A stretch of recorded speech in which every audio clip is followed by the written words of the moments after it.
they missed on the recording. Is that okay with you guys? Yeah, sure. Okay. Yeah, no Um, problem. this I view this as it's your show. So what I'm thinking here, I started the Zoom, and I'll let you guys talk. If you have any questions you want to ask me, be happy to answer. I also mentioned this. There's a couple of other Rotarians that might be able to become facilitators for you or assist you in some of the things you might do. So if they have time, I told them they might want to just come and peek in and observe a little bit. Mhm. And towards the end, I asked you guys some questions about what might change society for you the most in the near future. And I didn't get too much answers there. I don't know if the question too intimidating, but I thought if you're interested, I could show you a quick little demo of something I did that would enable you to literally jump to PhD level in your studies almost immediately. Sure. And also so that you understand why I made statements like that. And then I'll show you exactly what I'm envisioning could happen very quickly, and then get your reactions as to how you think that would change your lives and the society you're living in. So with that, it's your show. Go ahead. Okay, so I think let's just get to know each other first. So my name is Sophie. I'm 17 and I am from Austria, but I live in Italy and go to school in Italy. What about you? So my name is Leila. I'm a classmate of Sophie. So we live close to each other. I'm Italian, but actually my parents are from Kosovo. So I have like bonds with the Balkan and that area. And yeah. And you? So nice to meet you guys. Hi, I'm Geet. And I'm 16. You get this from there. Sorry. This is from decoration. So, So let's just start by Geet, trying to you make the go agenda. ahead. Agenda. Yeah, Geet, I was just thinking here for the others to mention like your background and where you're from, where you're living. Okay. My bad. Sorry, I forgot. So I am Indian, but I currently live in Rwanda, which is in East Africa, and I am currently in grade 11. Yeah. Okay, yeah. So unfortunately, it's just us three. I don't think the others are joining. So what could we start to do? Let's talk about our hobbies. What do you guys like to do? See, for me, I love making friends, so this is amazing. I really want to be friends with you guys, really get to know you guys. So yeah, let's see. Yeah. Yeah, it's great to have Since you guys. international friends. Mm-hmm. I agree. So what are your hobbies? Uh, Me, I like listening to music. I play the violin often, but not that much. And I'm an immune delegate, uh, like a constant immune delegate. Yeah, You have participated to the Future We Want in Washington, right? yeah. And how was your experience? It was great, but I think that the debate could have been better. Since see from where the debates that we have right now, like from my school, it's called Common. You can look it up on Instagram. It's there. We have a whole official website and everything. So we have really serious debates where it's more it's a lot of there's a lot of verbal fighting, but then the Washington one, it was so peaceful that I was shocked. Oh my God, is this still MUN? Because it felt more of, like a friendly debate. But it was also nice. The people were nice, and that's where I met Bill. Yeah. Mm. And from his speech. Yeah. And you guys? We went to New York this year, and yeah, it was very nice and very interesting experience. We made a lot of friends, and yeah, we discovered that word, and it was really useful. Yeah, but I completely agree with you that the Model United Nations in New York, it was the same. Like it was rather peaceful.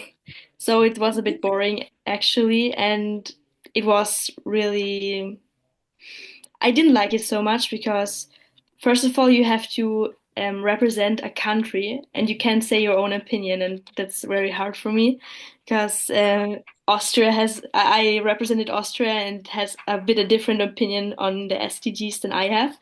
So this was a bit hard, and I really hated it that the American students like excluded all the foreign students, and so I mean I was able to talk because I put myself in the speakers list, but others didn't even get the opportunity to talk because the Americans had 20 speeches each. Yeah. Yeah, And that's right. Unfortunately. yeah, and I hope that we can like change this with our project because if this competition really takes place, actually the first thing is that everyone can represent their own opinion, and maybe we can reach to,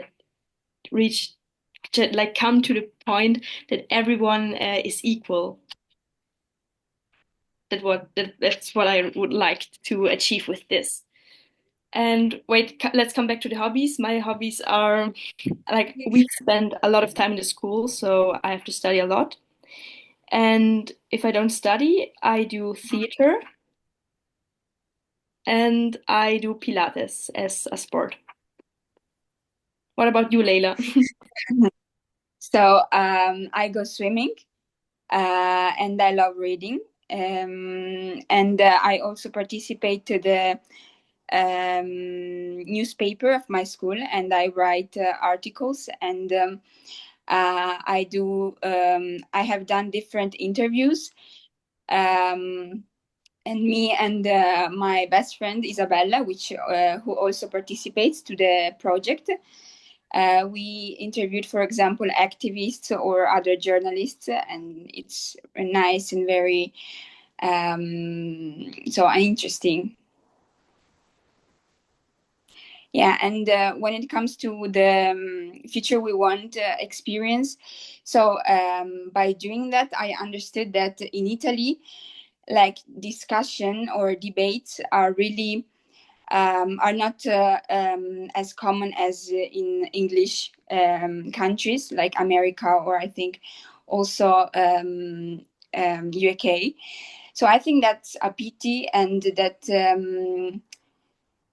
it has like to change, because it's very important like to debate with the other people, and yeah, and I think that so we have to learn a bit about other countries from this point of view. I really love you guys. You guys are so cool. Someone is doing Pilates, someone is doing they're doing interviews, and then they're doing so much stuff. You guys are amazing. For me, I don't have much qualifications, but I can say what I do have. So currently, at school we have a round square club, so I'm part of that. Um, we were about to start like a press team for my school, so a part of that too. And then as I said, we have the MUN at my school, so I'm currently the DSG, the Deputy Secretary General.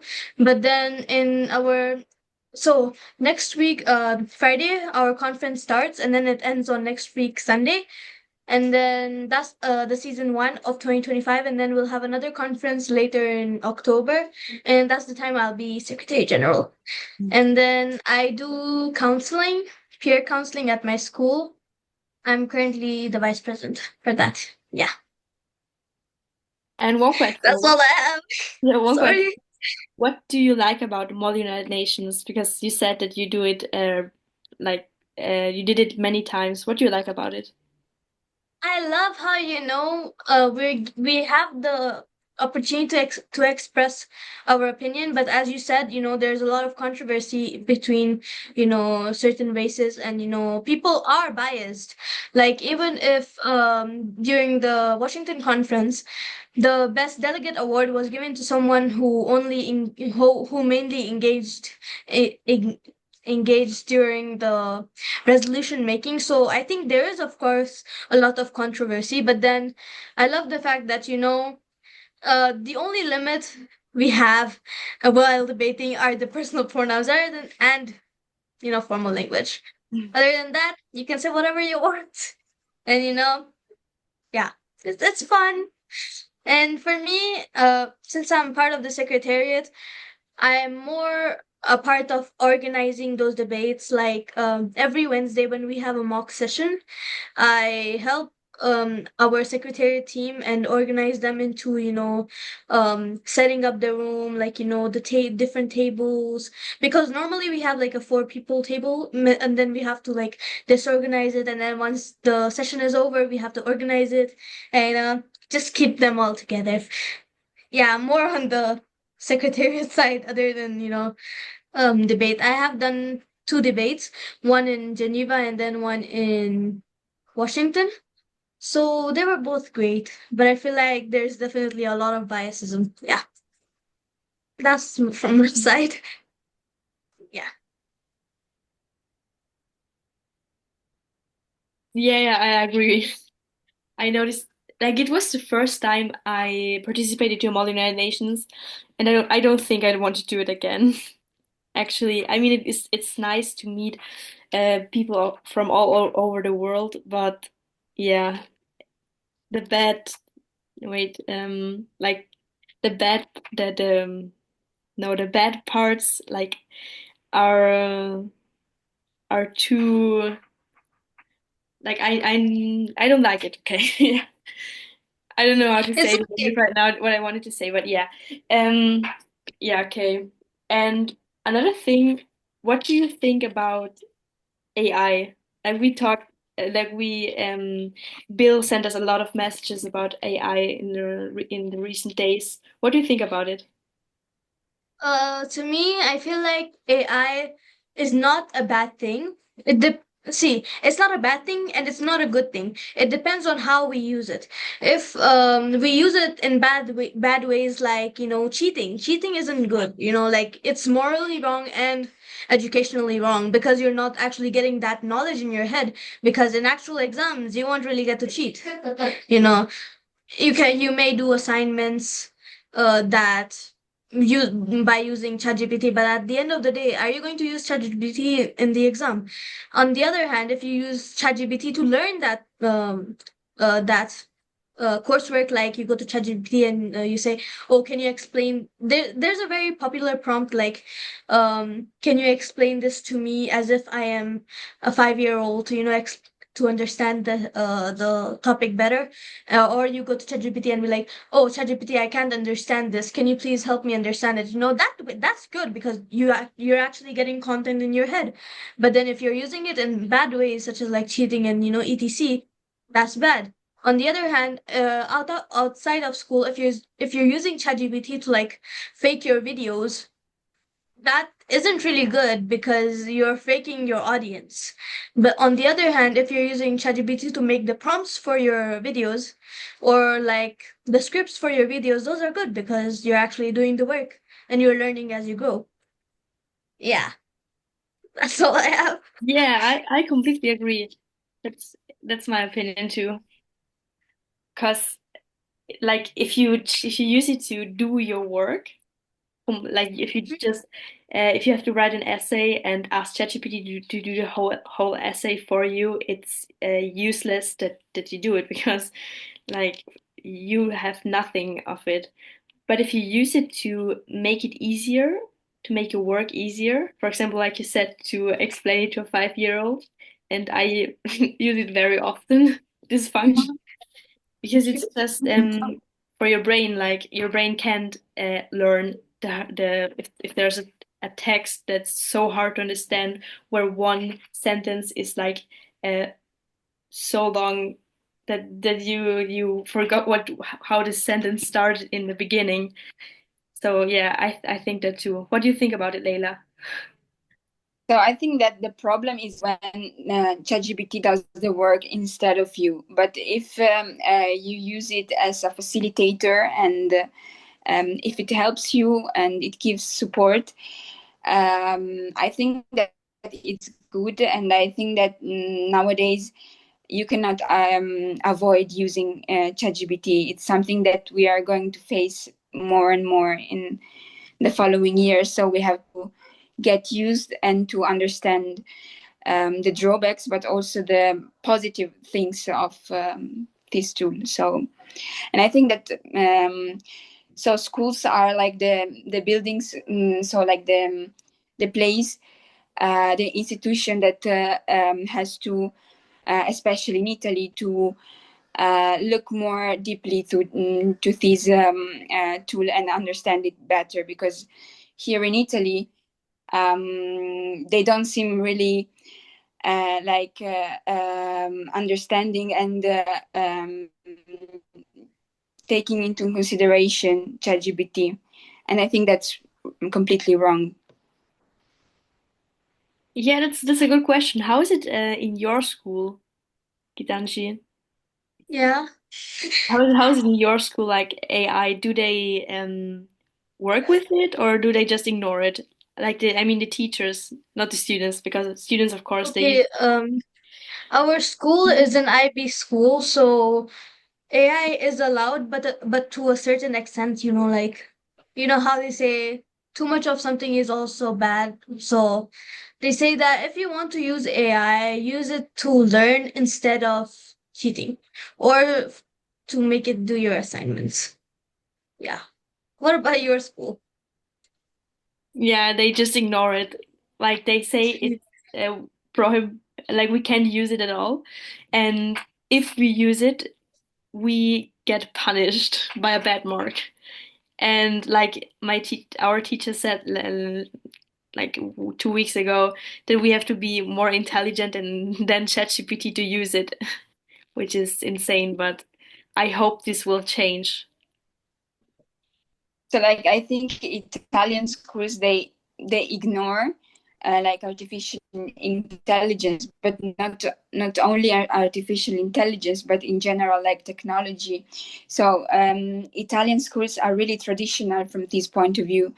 Like also the methods they use are really old in confront of other countries here in Europe. So it has to increase. I think Italian school has to increase technology and also to take into consideration AI and the new forms of education that are present nowadays.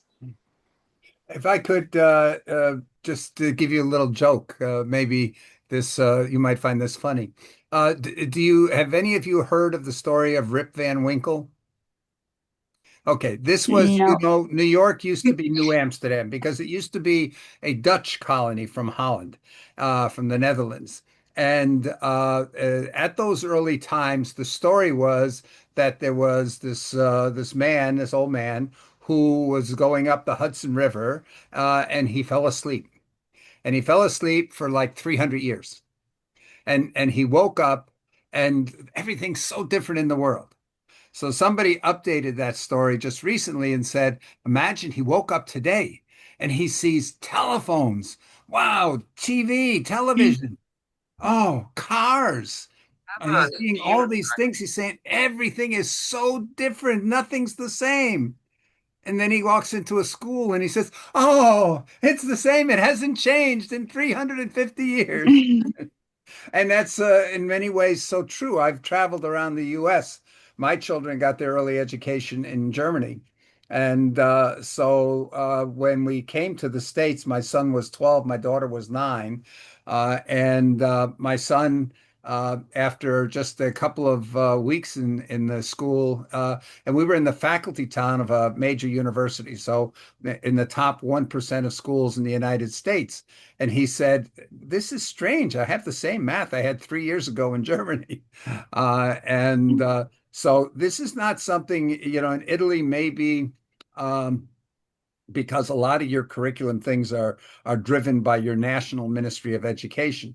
Whereas in the United States here, every town sort of has their own education rules. And so you'll find some areas in the US will embrace AI, but it's mostly if you go to any of the lectures, it's telling teachers how they can save their time, how they can use it to generate quizzes or to grade quizzes or to write lesson plans or things like that. They're not really talking about AI to help students become better learners or to more efficiently understand things. Um, but there is a school here in the US. It's Alpha School. It's a private school and it's in Austin. They now have campuses in Florida and Texas. But it's a school where they replaced all the human teachers with AI. So they have no human teachers anymore. And part of the result of that is that they've reduced the academic school day down to just 2 hours a day. And in 2 hours a day, they have now surpassed 96% of all schools in the entire United States. So the outcome of AI personalized education has enabled them to do that. Now, what they did with the rest of the school day is they used that for arts and sports and whatever your hobbies are, and doing projects and socializing.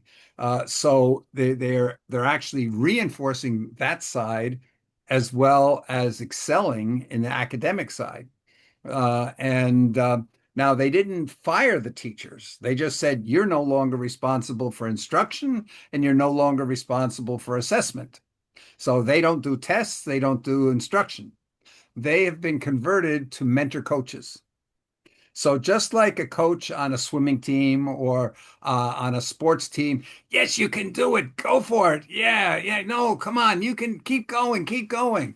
Right. So it's really becoming the cheerleader of the students. And they're able to observe from the side the progress the students are making.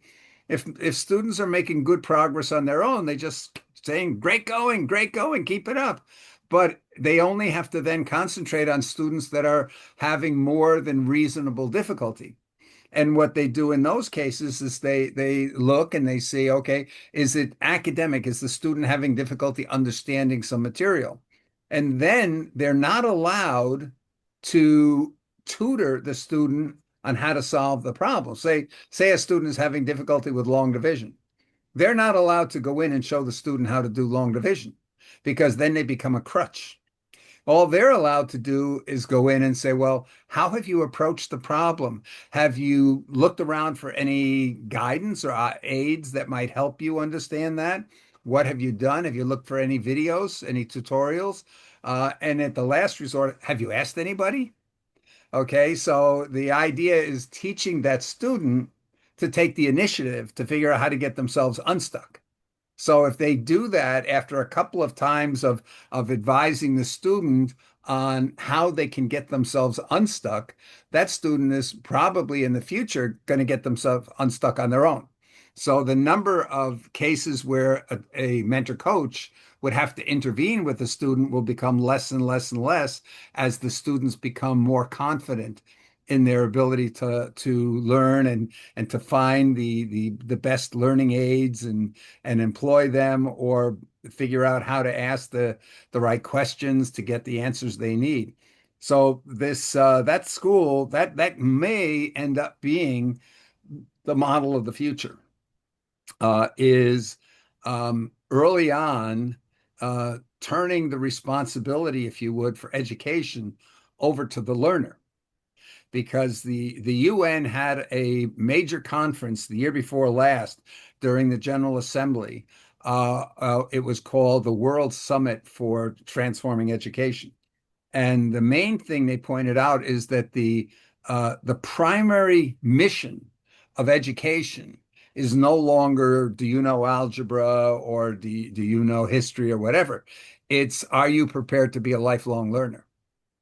And to be a lifelong learner, you have to be an independent learner. When you're 28 years old and you're finished with school, formal schooling, nobody's going to come and tell you, oh, you need to learn this by tomorrow, or you need to learn that. You need to go and figure out what do I need to know, what's useful for me, and be able to pursue it. And so that's the primary goal.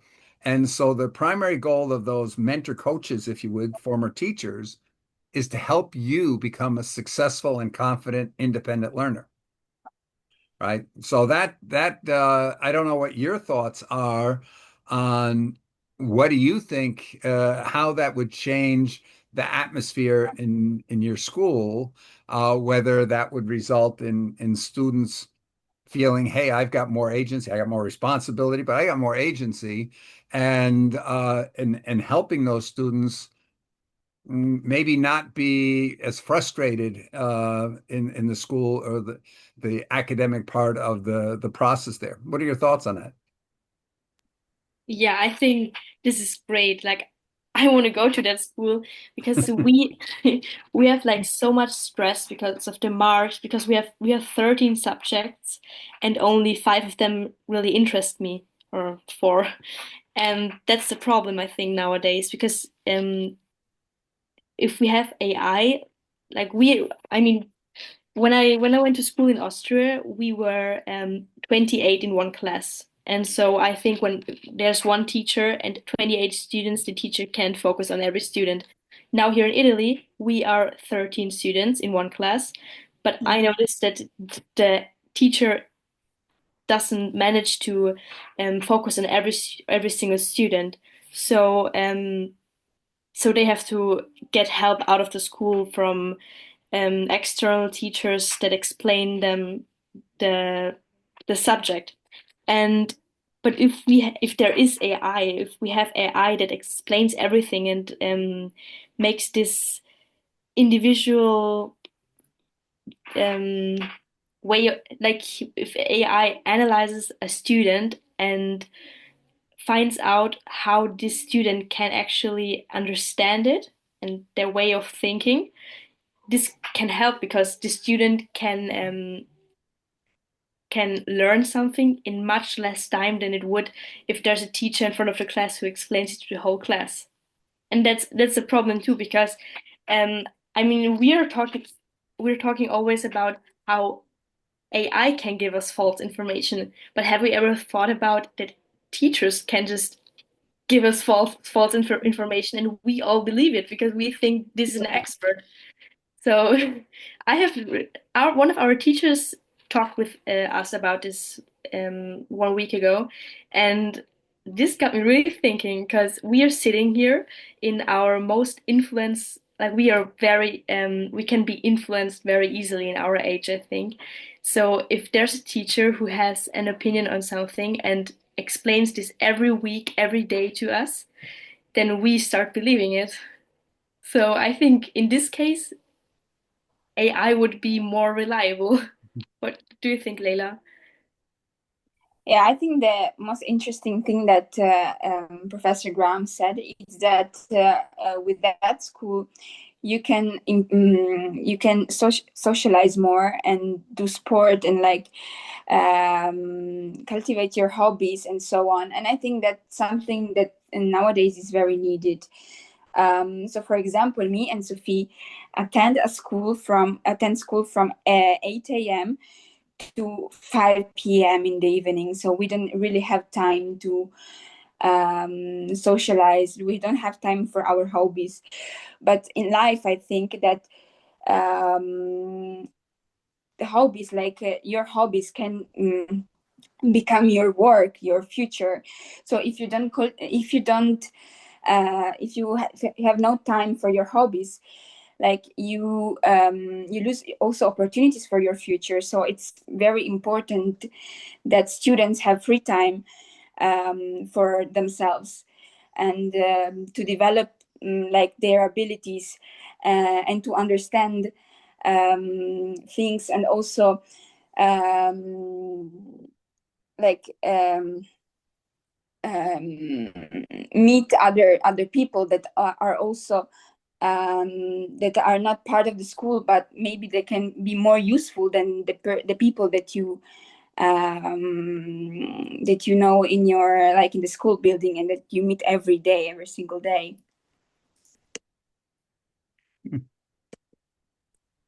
You I done? think that school idea is amazing, but then it will only work to a certain extent, because there are some students that do prefer the traditional method.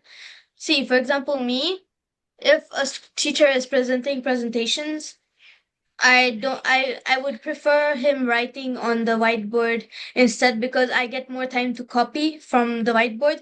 And I f- to me, I feel like traditional learning would be better, because when our learning is technological, things keep updating, and it becomes unlimited to a point that we have to learn many things. But then when it's traditional, we have, for example, certain textbooks that we're supposed to learn from, and it limits us, and to a specific amount of work. Yeah, that's just my opinion, though. Why, That's why just would my you opinion. think, why would you think here that with the technology, you have to go fast? How many of you are familiar with Khan Academy? No? Okay, Khan Academy. This is a Indian American who was living in Boston here. He had gone to MIT, Massachusetts Institute of Technology.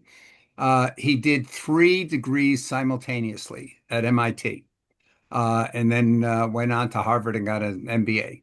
But the thing that was interesting is he was working as a hedge fund analyst. That's a financial advisor analyst. And he had a niece that was living in New Orleans, which is like 4,000 kilometers away, who was struggling. She was still in school and she was struggling with math. And so he was trying to help her long distance to understand the math. And then somebody suggested, hey, why don't you make some YouTube videos that explain how the math works? So he made some videos for his niece, put them online. And the next thing he knows, there's thousands of people all over the country, kids that are watching his videos to learn about the math.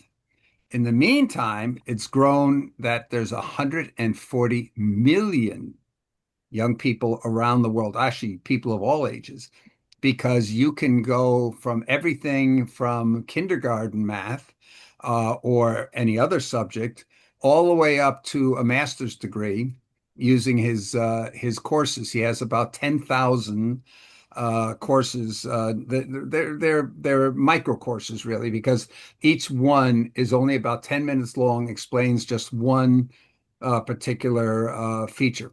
But the main reason, the argument was for that was, well, if you're learning from the video, you stop it.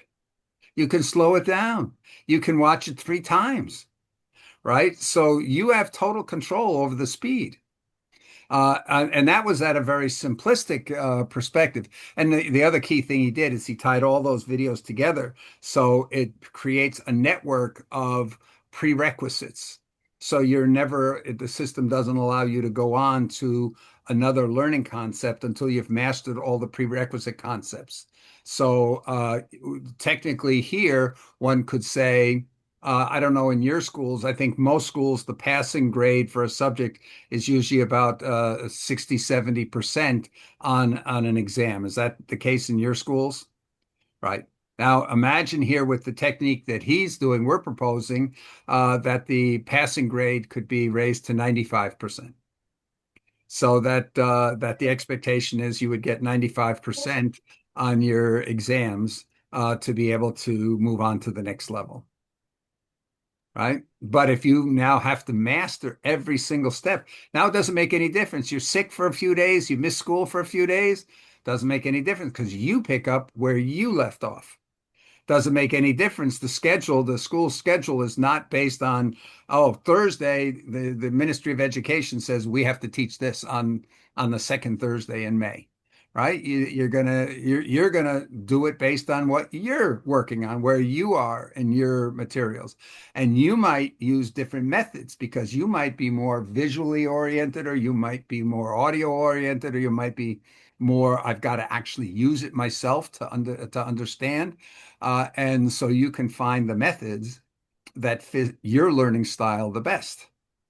So at any rate, he created that approach, and as I said, it allowed the learner to control the pace. And therefore, the technology, it's not a question, well, the teacher could write it down faster.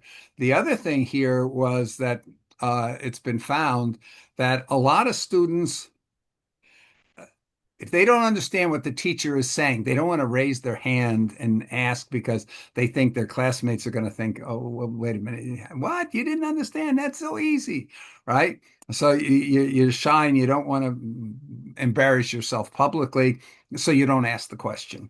But if it's a chat bot there or whatnot, who cares, right? You ask whatever question you've got, and if it's going to quiz you to make sure what's your level of understanding before you move on, then it's neutral. So when you're out in public, you've everything you talk about, you've mastered 100%. You know it inside and out because the system has only allowed you to proceed as you have proven mastery of all the prerequisites. You don't have any holes because you missed that day, or yet it was just, it was just a bad day.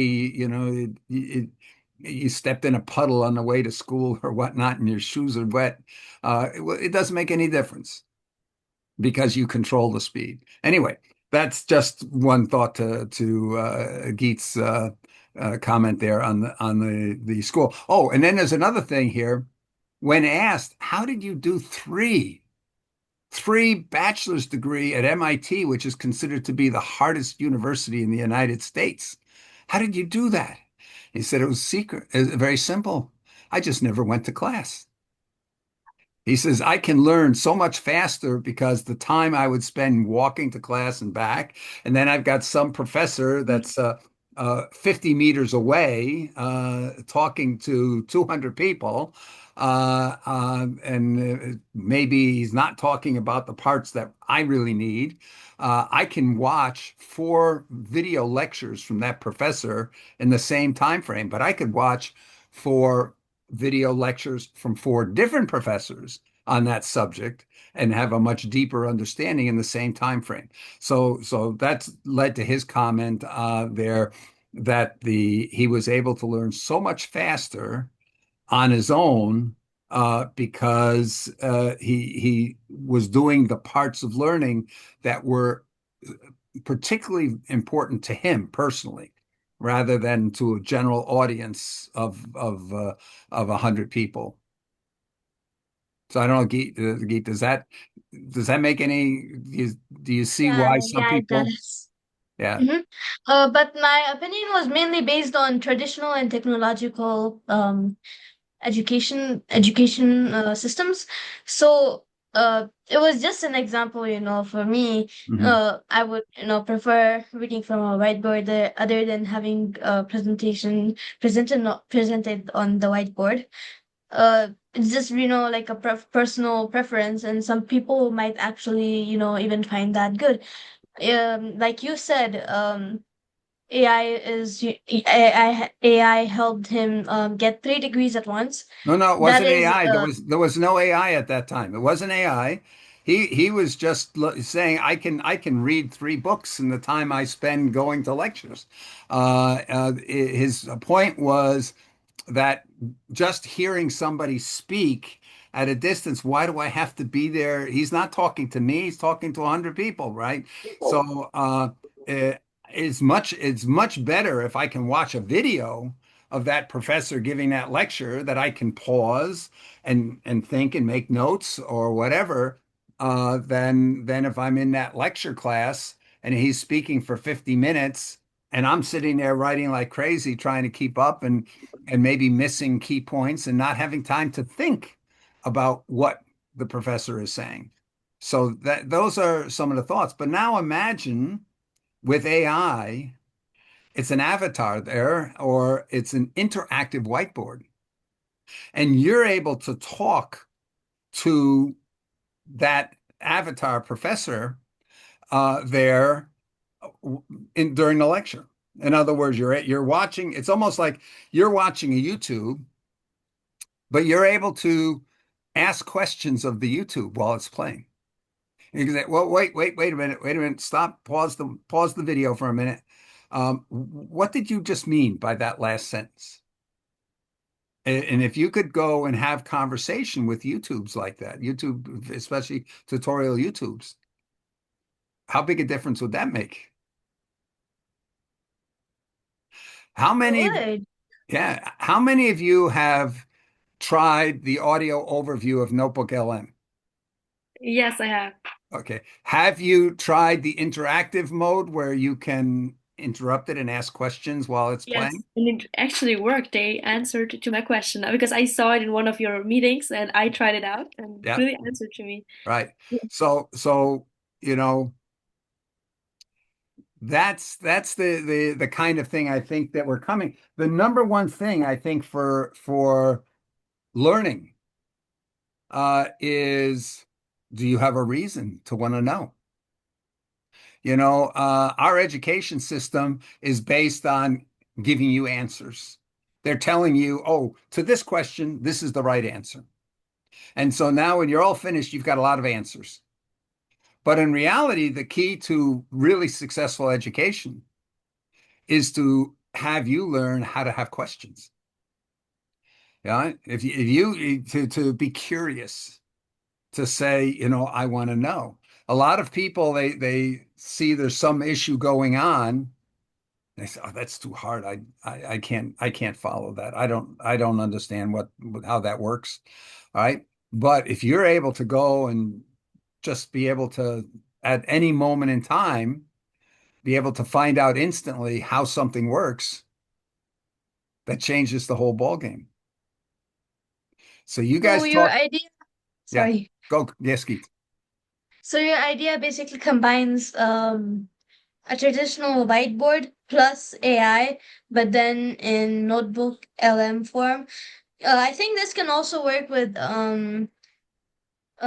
things such as TurboLearn, because TurboLearn you can upload your videos there and they give you notes based on it. So if we combine all of it together, a video session is going on and then it pauses side by side where no where TurboLearn is giving you questions and quizzes while the AI is talking, and everything is going on at the same time, and you're learning and you're able to interact with it. And Mhm. then you can pause the video at any time and be like, okay, now can I try questions based on what we've learned so far? Just think of how good that would be now. Mhm. Now, the Khan Academy that I mentioned, which is free, by the way, has something new called Conmigo. That's an artificial intelligence. So as you're going through these 10-minute segments there to learn everything about how to do long division, for example, if you're struggling a little bit, you make a couple of mistakes, it's an AI that says, "Oh, how are you doing? I see you're making a couple of mistakes. Why do you think you're making those mistakes?" In other words, it talks. The one thing it won't do, it won't give you the answers. It will interact and guide you through the thinking for you to discover the answers, right? So you have artificial intelligence. Now, imagine in your school right now, for the work you're doing in your school, if you are in looking at your book, your textbook, for example. Well, actually, let me bring an earlier example. You're sitting there and you're reading your textbook, and imagine you could now talk to your textbook. You could say, Well, wait a minute. What does that mean in that paragraph there? That doesn't make any sense. And have your textbook explain a custom explanation to that paragraph based on the question you asked of the paragraph in the book. Now that's the AI that we want that takes over the world. Wait a minute. Other than AI memes. What if you I could do think this that? would work more Yeah. What if you could do that today? today. Today, right? So the thing about it is basically you can do that today. And so at the end, I'll show you just a little thing. I don't know how tight you guys are on time. How does your time look? Um, so we guys have the same times Mhm. because they're in Italy, and I think Yes. currently there it's 6:53 Mhm. is the same Okay. here. Yeah. The, Yeah. the the reason I asked that is um as I said, I wanted this to be your show, get to know one another a little bit. So I don't know if I'm interrupting too much by bringing in No, it's interesting. You can keep talking. okay. Very interesting, yeah. Notebook LM, a lot of people have asked, why do you talk so much about Notebook LM in recent meetings? And uh, there's a reason for that. And so I think here the one of the easiest ways is I'll share my screen. I'll show you something. Well, and let me see. Okay, the first thing here is Notebook LM.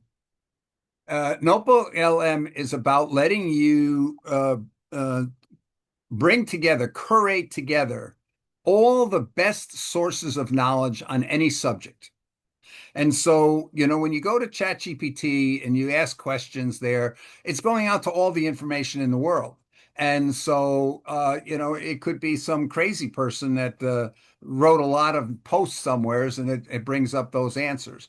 Or it'll hallucinate because it's trained to try to please you. And if you want an answer, it wants to give you an answer. So if it can't find it, it'll make one up that fits your interest. Which, by the way, there's a gentleman who turned that into a business.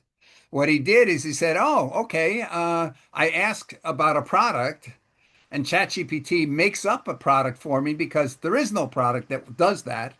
But what I now know is a lot of people want a product with those features." So he was using the hallucinations of AI to come up with new product ideas, and he turned it into a business. Um, okay, but one of the things here, a lot of people wonder about the relationship between deep research. Let me go back away from this for a second, and I'll come back to. Uh, have you guys all used deep research, like either Gemini or ChatGPT deep research? Yeah, yeah. Okay, ChatGPT, I've used ChatGPT, yes, but Gemini I haven't used it yet. okay, but no, ChatGPT deep research. What's the difference from normal? There's a huge difference. If you just ask it a question, it'll come back relatively quickly with some answers, but it's sort of like the first answers it comes up with. If you ask for deep research, it may go and take half an hour to come up with an answer because it's going through a process. Now, I'm going to explain how that works if you're using Gemini. And I've put together, I just have to clean up, I copied everything over to a Google Doc so I can share what that process is. So the first thing you normally do is you go into Deep Research, Gemini Deep Research, which unfortunately I think right now you have to have a paid version, which is like $20 a month. But it you can do pretty much the same thing in ChatGPT. When you go in on a laptop now, they just changed the format this morning. And now it says you want to use deep research when you're going in and putting in a question. So in Gemini, though, you put in a question and say, I want you to do some deep research on this topic for me. And I want you to pay special attention to this. And I want you to give me a report that is going to highlight these or is going to be persuasive or whatever you want to do. And so you say, go do it. And what ChatGPT will do, or with what Gemini will do, is it will come back to you and say, okay, I understand this is what you want. Here is my plan of how I plan to go and do the research. And it will give you a detailed breakdown. Let me see actually if I can demonstrate that and show you the screen on that. Um, yeah,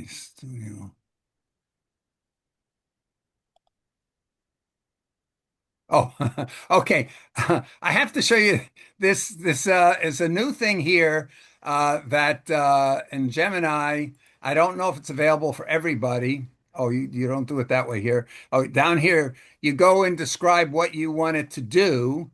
And one of the choices now is video.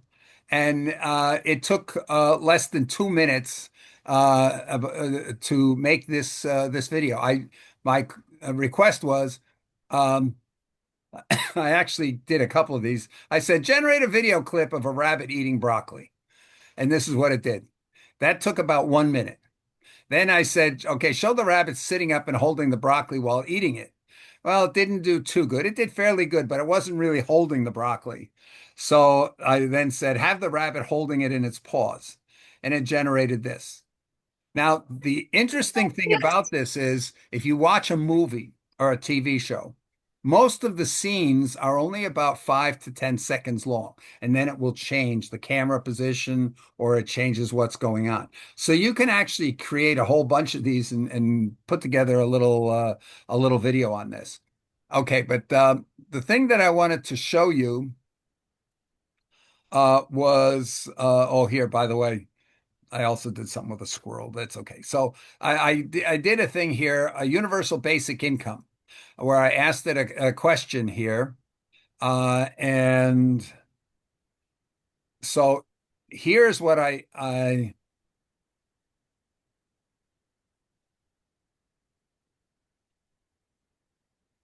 okay.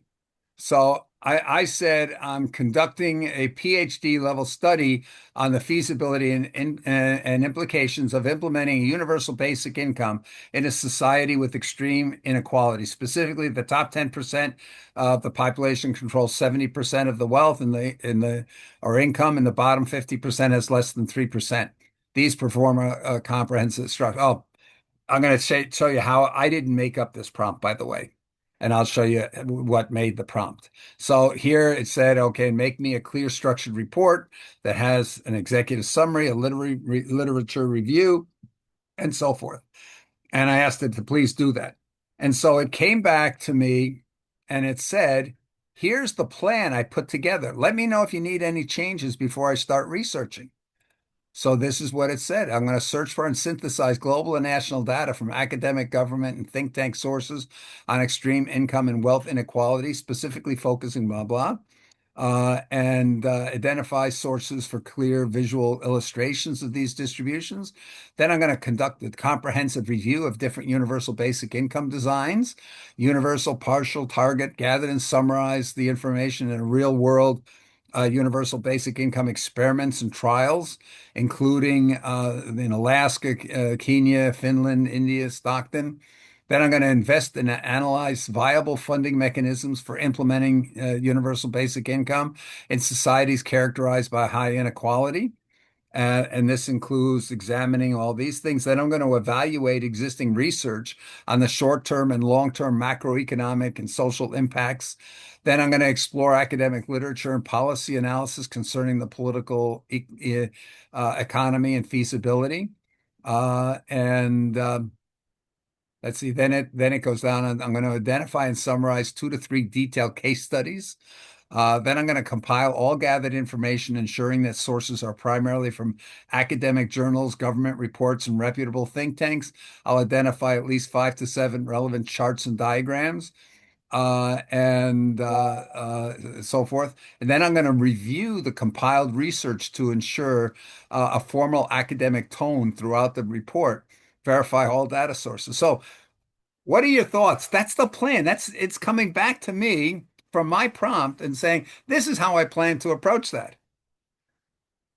Now, Yeah, it's so easy that this is possible because if this can be used for everything we do, for everything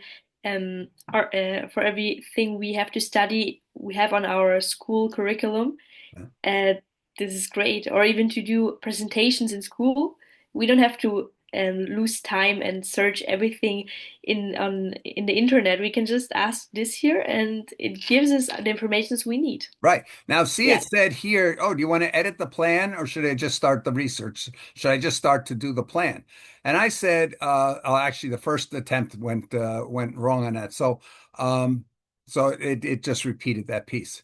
So then I said, no, I want to edit it. So I said, edit the research plan. So it said, okay, well, here's the current plan. What changes do you want to make? And it presented to me in a text format that I can change.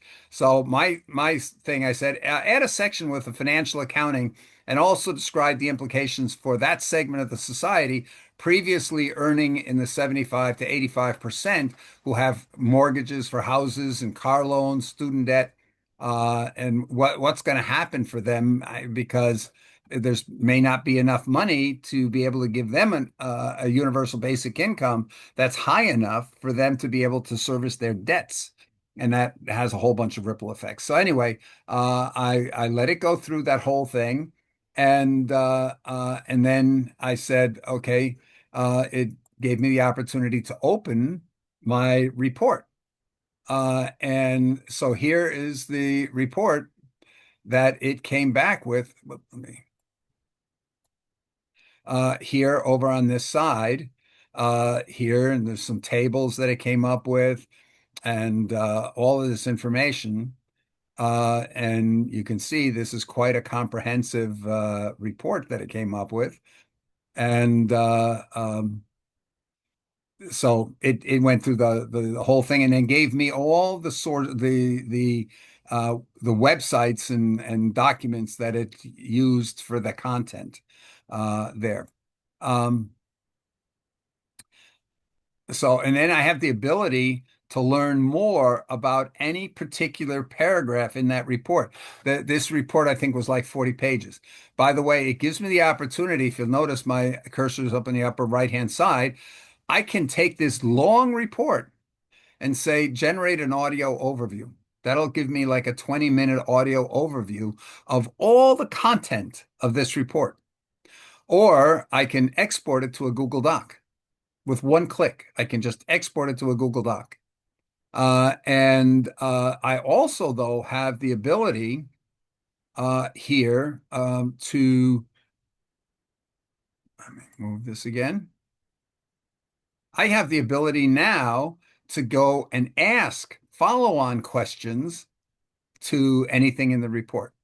And what I asked for is I said, okay, this is all good. But I said, hey, please redo the deep research looking only at US and Western European countries, because here's where we have some of the greatest inequalities. Here, significant inequalities there. So, and again, it gave me a new research plan here. This is the new research plan it gave me with the option to modify it again. And then I said, no, okay, please redo it, focusing only on the US. So it updated the plan and so forth. Now, as I said, I can export this to a Google Doc. And now I get to do something that's really very interesting because I take this Google Doc that I just exported to, and I can come over here and let's see, where did I? Oh, maybe I didn't do that one. Maybe I didn't bring that one in. Okay, so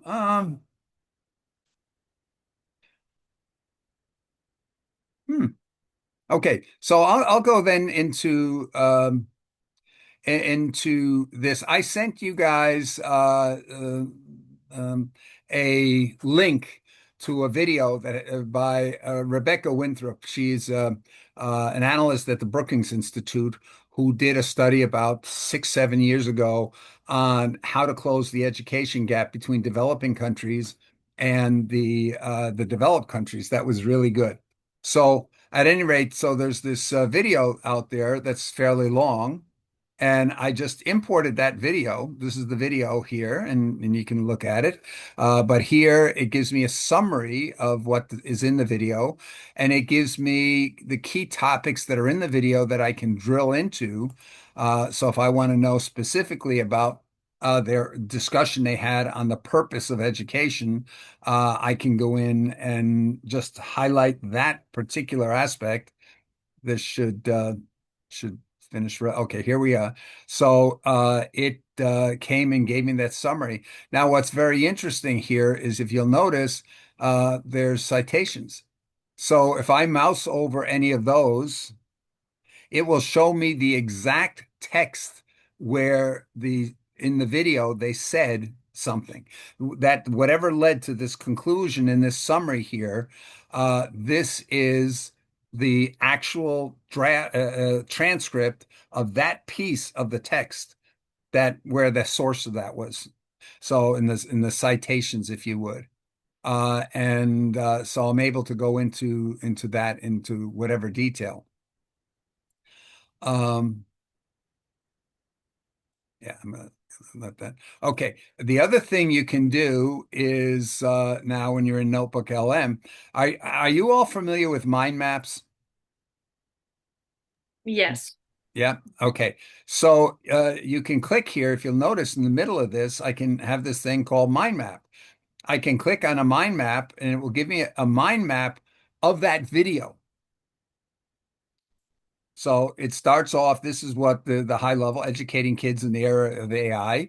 And then I can drill in to this and it shows me all the sub areas into this. So if I say integrating AI into education, you'll notice I can drill down even further. It'll take me into further pieces. And then I can say, oh, what are the concerns for AI education is another piece of that. I can drill into this and it gives me further detail. Now, what's very interesting is that the any particular uh, point of this, whether at the high level or at the low level, um, I can come in here and click on one of that, and guess what? It now gives me a full detailed explanation of that particular piece in the mind map here, so that I can better understand what that piece is about. Okay. So here's that. And again, I've got all my citations listed on that so that I can come in here and say, well, wait a minute, what made you think that? And as I mouse over these, it shows me the exact quote from the video. This is from a video, remember. This is not from a book. This is from a YouTube video. And so I can go into all these aspects. And of course, we talked about the ability to have the audio overview. It's here. And have any of you tried the customization aspect for audio overview? No, what's that? Okay, let me switch to a different topic. Um, Okay, we'll switch over into here. So this was a case of a gentleman in Rotary who heads up a worldwide peacemaking network. So we asked a lot of questions here to bring in sources that when you use this discover button here, and yet now you can say, I want you to find all the sources about something. It will only bring in reputable sources. So you're not having to worry about it brought in all kinds of garbage information. You still sometimes have to check a little bit, but it's pretty good. It's pretty reliable. And you can bring in, and that's how we brought in these. I just asked 3 times, hey, go find me some sources on international peace building research and practices. And so this is what it did. And this is 26 sources that it brought in. And so on that here, I didn't create the deep dive. I can come into customization and it says, oh, okay, well, what do you want those AI hosts to focus on? So you can say, well, I want you to focus on a specific source. I got 26 sources here. So I can say, I only want you to focus on source 3 and source 8 here on that. Only cover the article that discusses Italy, or focus on a specific topic. Just discuss the novel's main character. Don't give me everything. I want you to have your video or your audio overview about that part. Or you can target a specific audience and say, well, I want to convince my teachers that this is a good approach. So I want you to have your audio discussion in such a manner that would be persuasive to teachers. And then you just generate, and of course, it will generate your overview for you. So now,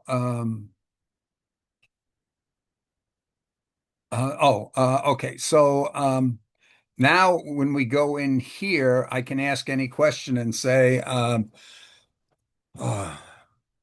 um, are there any references in the source documents about peacekeeping efforts in Kosovo? So the main thing here we're talking about is I have the ability to have any kind of a discussion. Now, what's particularly interesting in here is when we now look here, because it went over 26 sources, when I now mouse over a particular reference link here, it will bring me to the source where it found that particular answer. So, if anybody's saying, well, did you just make that up, or how do you know? Or if you were doing a PhD, you've got to be able to show your citations of where the information came from for all the information. Here I have the ability, when I mouse over all of this, it tells me exactly where the information came from and gives me the actual quotes that it used to pull that information on there. So how powerful is that? Now, this is chat, right? I'm in this mode called chat. Well, I can chat about anything, anything related to my sources, that is. So here, oh, and by the way, on those sources, if you haven't tried it, you're able to, if I click on any source, it actually gives me the actual document. So I can go and look at the document. We saw I can look at the key topics, drill down into the key topics. So I can do anything on the sources. I can come over here and hold any conversation with the sum of the knowledge. I got 26 sources here, 26 documents. Those could each be a full textbook. And I'm able to now hold a conversation with the sum of the knowledge of potentially 26 textbooks. How crazy is that? So how powerful, what are your thoughts on how powerful that is, that I can ask any question of all of these reputable sources of knowledge about whatever my topic is, and I can have a discussion with it. So basically, I can just make a photo of my textbook, of the pages You I've don't just have to. seen. You don't have to, because there's electronic versions. You just have to find the PDF version of your textbook, and you download it. And there used to be a thing called Oceans of PDF. I think that they're closed down now, but there's others like that. You just need to go to ChatGPT and say, where are some free sources of finding PDFs for books? Or maybe even name the book and say, where can I find where I can download the PDF? You download the PDF and then you load it into here, and then you can discuss it.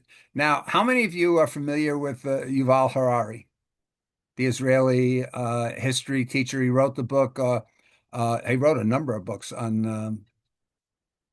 this. I'm going to show you something before I jump over into that. IDA website It's the Italian Diplomatic Academy, the future we want, right? They do the future we want. Guess what? I put in here their website. So this is just a link to their website. That's all it is. And then I came over here and I said, create an audio overview.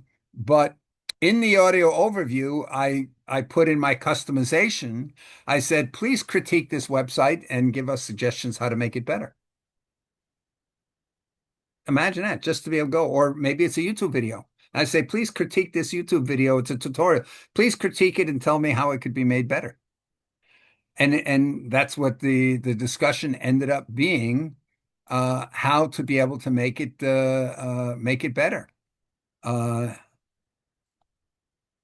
All right, so today we're going to be doing something kind of different. Oh, interesting. Yeah, we're going to be looking at a website Okay. and we're going to kind of critique it and give some constructive feedback. Your website audit? Yeah, exactly. far. So the website we're looking at is the Italian Diplomatic Academy. The idea? Yeah, and we're going to be looking at it from the perspective of, Hmm. how effective is it at communicating its mission? Okay. How effective is it at, attracting potential students and partners and Right. informing the public? Yeah, it's their digital front door. Exactly. So- So first impressions. Yeah. When you land on the homepage, the first thing you see is this big, bold Iskra video, or, oh, wait, someone wants to join. Hey, go for it. yeah, are you going to mention anything? Or where is this Italian Diplomatic Academy? Where are they located? That's a great question. It's important to know where they are based. Absolutely. So according to their website, the Italian Diplomatic Academy is based in Verona. Yes, they mentioned their headquarters are at Palazzo Pindamonti Bentigodi in Verona. So they're right there in Italy. Does that help clarify things for you? It definitely roots them in a specific place with a rich history. Right. Okay. And now, The bottom line is that was just a little side thing here. But the important thing here is we were talking about that we can ask any question of this. And so um, uh, create for me some suggestions for a slide presentation about the future we want MUN program, which I'm sure they mentioned it somewhere in there. So I can ask it anything. And then I can have a conversation. I can follow up and ask, okay, so here, look at this. It gave me slide 1, the title slide. Here's what to do. And slide 2. And usually when I do this, I say, and give me speaker's notes. Give me a slide presentation, speaker notes, and you can usually take this over into Google Slides or into PowerPoint and just drop it in. It will generate the presentation for you, which is pretty wild. But now imagine that you're saying here, okay, this is the country I'm representing. Here's the problem area. So you do 2 discoveries. You do a discovery saying, okay, I'm a representative, a delegate in a model UN to country XYZ, and this is our topic. Now, I want you to please go out and find all the sources about that topic that are most important worldwide. And then in a second one, I want you to go out and find all the information about the position of the country I'm representing relative to that topic. And then you could go out and here, when you get into the chat, you could start saying here, please help me develop a position paper that explains the position of my country relative to that problem. Then you could even go in there and say, please create for me 2 key points I want to make. What would be my speaker notes for different aspects of that? And you could just chat back and forth. And then when it gives you an answer, say, are you sure that's the best? I don't think that, give me a more persuasive presentation on that particular topic. And when it gives you the point saying, I don't think your subpoint 3, I don't think that's correct. Could you modify that? So you're just chatting. That's why they call this the chat section. So you're just chatting. Now I'm going to go back and ask you here. You're looking at this Model UN, IDA, or pardon me, the Notebook LM, and just uh, so.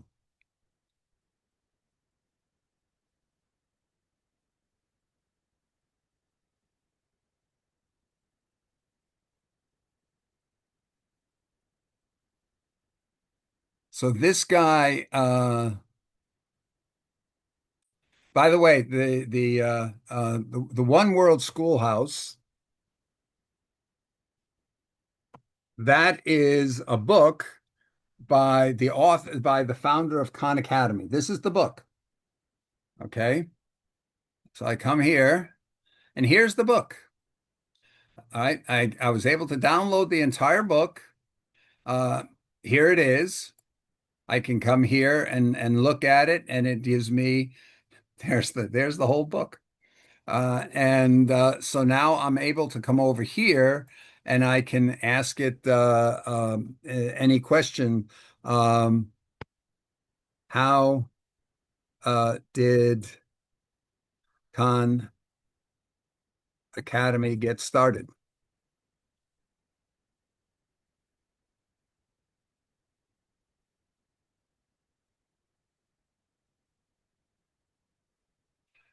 Okay, so it explains here that he was tutoring his young cousin Nadia.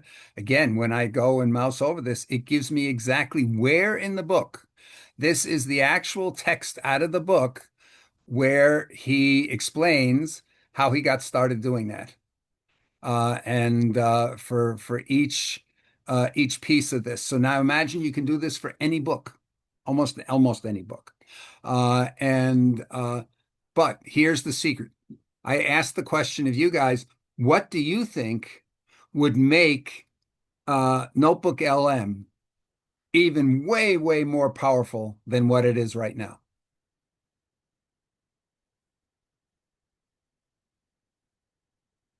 I mean, it's hard to say because it's already great. But I think it probably would be more powerful if there would be more people that use it. If it gets more famous all over the world, because I didn't know it before you showed it to me in the Rotary Club meeting, and I don't think anyone I know knows it. So it should definitely be more famous to get the attention that is needed to make this bigger.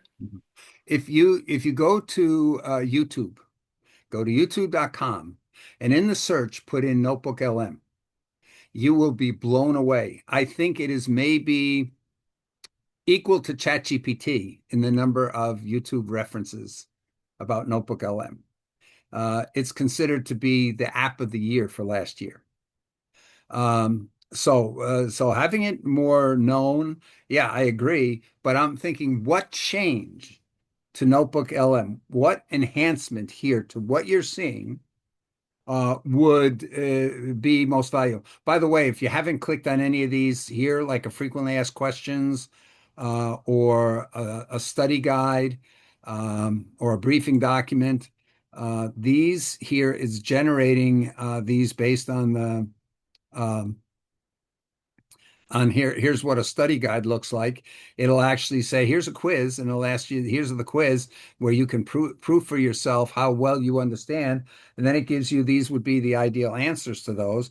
Then it gives you some essay format questions, and then glossary of all the key terms that are in that book. And if I go to the FAQ part, uh, what is the flows? That's a briefing document. Okay, so here are the frequently asked questions to this book. What is the core philosophy? How does it address the issue of Swiss cheese learning? What criticisms does the author have of traditional classroom model? So it gives you all the frequently asked questions. How useful would that be to learn a book, to learn what's in a book? But anyway, back to the question of what I think would make this way, way more powerful than it is right now. Yeah, I just thought about something because I really like to use ChatGPT on WhatsApp because it gives me emojis. Like I ask something and it answers to me with all the points, with the answer to my question, but it uses emojis, and like I need those colors to understand uh, the sentence better. So I think if NotebookLM used emojis and colors, this would much. I don't know if it's possible. Maybe it's Yeah, I already think here possible. the thing you'd have to Yeah. take, you can cut and paste any of the things that it's coming up with here. You can cut and paste those. Like right now, I can take this and I can save this to a note. If I don't save it, my conversation goes away. The next time I come in, that part is gone. So if I say, "Oh, this was really useful, a useful exchange," I click Save to Note, and now it moves it over here to a note. So this was on the origins. And I can take any of these particular pieces here, like this briefing document, and I can convert it to a source. So it'll add it over on the source. So the next time I want to ask for an overview or whatever, it's now going to include that. So if I'm reading through that and I make my own notes. Let's say I'm reading through this and I'm dictating to myself some notes that I really feel are important to this. I can turn around and make those notes and add them to the source. So now that aspect of the information gets a higher priority when you're doing anything with it. But here's what I think is the most powerful thing. I can start typing here, and let's say I was just saying, okay, my teacher's annoyed with me about this or that. What's the best way I can go and get back in the good graces of my teacher? So I go over here and I make a note, and I explain some incident that happened with the teacher that causes the teacher to be upset with me.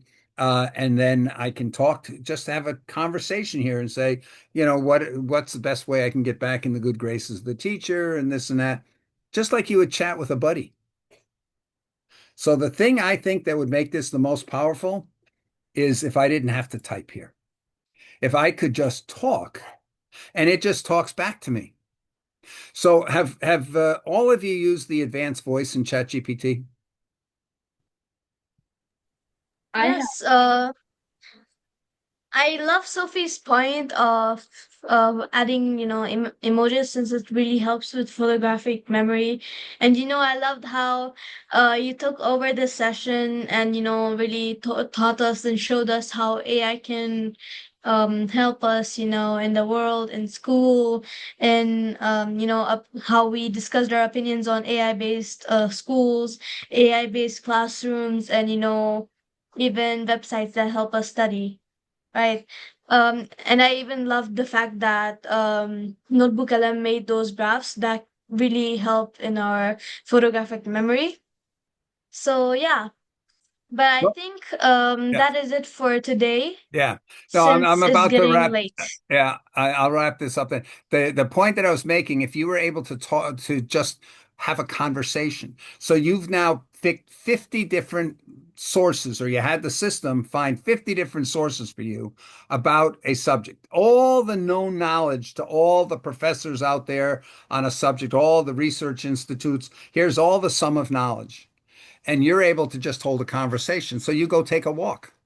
And while you're walking, you say, "Oh, it just came to my mind. Well, what did you mean by the fact that that's too much screen time is bad for kids? Or why is this?" And you just have a conversation. It answers you, you answer back. It answers you, you answer back about anything. So can you imagine that you would use that functionality here, this ability for you to be interacting? Conversationally interacting with the sum of knowledge about anything, any assignment you have in school. You're able to now talk to the body. If you have to read a book by a famous author, that you could come in here. I don't know if you've ever tried it in the audio overview. You can say, I want one of the hosts to be the author of that book, and I want the other Yeah, author actually, to interview I that. remember many times there's this book called 48 Laws of Power, and I tried the same technique with it to and the told ChatGPT to give me like the overall points of all those 48 laws. And yeah, I think this session has gone really good, but I think I'm sorry, the Mr. Yeah. will have to stop over there because we have to attend dinner and we have other things planned No, ahead. that's fine. Just So last point here. You remember I sent you, I think, this the thing about creating a competition for the most outrageously audacious solution idea to major world problems in the SDGs. Imagine now that you're able to come out. We published a guide. Okay, this is a multi-page guide at how you can get your entire school to be participating in the brainstorming for ideas and then working together with the AI kind of tools we're looking at now. Can you imagine what kind of level of proposals and ideas? Because you can actually get into here and say, how would I best present? Here's the idea we have. I create some notes, describe our idea, and now I come in here and say, what's the best way I can present that? So just food for thought, that this is something here. If we can work with the IDA, with their database of 100,000 Future We Want alumni, and with the Interact clubs and Rotary, 350,000 student members across 15,000 high schools around the world. That we could go out there and challenge the folks to participate in a competition, get local Rotary clubs to donate to pay a registration fee of, let's say, $25 per school team that would be participating. Or actually, for a project like this, we might even want to make it 100. We could probably offer $1 million in prizes to the team that not to the team, but to the competition. So because we would have, if you're second, third, or fourth place, you get some prizes, and then top place gets some prizes. But can you picture that would create a lot of excitement around the world? Yes, definitely. And if we're able to go and show them how they could use the tools like this, we would be able to come up with solution ideas that match or exceed anything that's presented at the UN currently. And in the competition that we did, the pilot project, the teams went out. We encouraged them. It's all in that guidebook here, how they can reach out and use the ChatGPT and the like to find who are the leading experts in the world. And the winning team on the last pilot, they went and found a professor in a university in another country that is one of the world experts there. And that professor became an official advisor to that student team, putting together their proposal that in the end won the competition. So the idea that you, as in your school, the idea that you would be able to reach out maybe to top political leaders of a country or to top experts, scientists, and so forth, because you're at their level.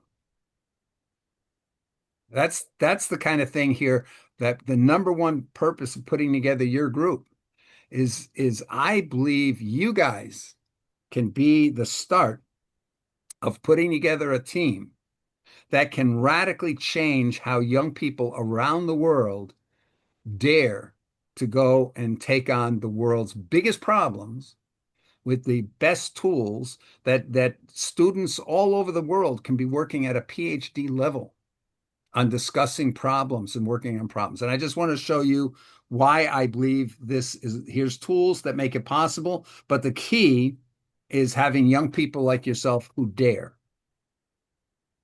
I have a So, suggestion for this idea. mhm. How about as we end the meeting right now, we keep in mind that, and I can post a small message on our group chat saying to bring out ideas for the competition and ideas or topics that we can discuss. Maybe we can have a meeting later this Saturday or Sunday to talk about those ideas. Till then, I'll open up a Google Doc and then post it on the group chat for us to fill our ideas over there. And yeah, Yeah, but these, for now, I think we should end the meeting over here promptly. Yeah, So we have just the last dinner thought we have time. for all parts of the world, there are typical ideas like that that have been brought up as well. So, at any rate, I'm really glad that you were able to have this meeting, get to know one another. As I say, I hope I'm sorry I didn't intend to take over so much of your No, meeting don't here. worry. But I think it is important and think about that, the ability to voice talk to the sum of the body of knowledge. If you're studying the pyramids, can you imagine setting up an interview where you talk to the pyramids? You can say, what was it like when you were being built? You can actually do that with Conmigo and Khan Academy as well. But the idea here is I wanted to really get the impression that your imagination is the only limit to what you can do. Great. Okay. I think that would be great, but for next time, we can bring our ideas together and discuss all of them or most of them. And for next time, since we all have, lives, even you have your personal life going on, I really suggest that we start timing our sessions and, keeping a limit so that we can have our daily agenda going on and we are meeting our goal of having a meeting. Yeah. Yeah, good idea. Mhm. Yeah. And Okay. with Yeah. that, with the Google Doc, I think it's a good idea. So everyone can just we can just do a brainstorming about the ideas, and we don't have to do it during the session, but we can do it out of the session, so people have time to think. And then in the session, we can talk about the ideas that are listed on this in this doc. So let's do that. Yeah. And just to confirm, I took some pointers during the meeting. So we talked about our introductions and hobbies, our opinions on MUN, our opinions on AI itself, and then our opinions on AI based schools, and then our opinions on AI based classrooms, and then our opinions on notebook, LM, and AI features. Yeah. Yeah. Yeah. All right. If I'm missing anything, let me know. Um, till then, thank you guys for Yeah, being thank you very here. much I'm for. glad to Thank meet you you. guys. Thank you, Mr. Bill, for gathering us together, and thank you for guiding us in today's session. Yeah, Yeah, thank I you think for we can end showing it us. here. Yeah.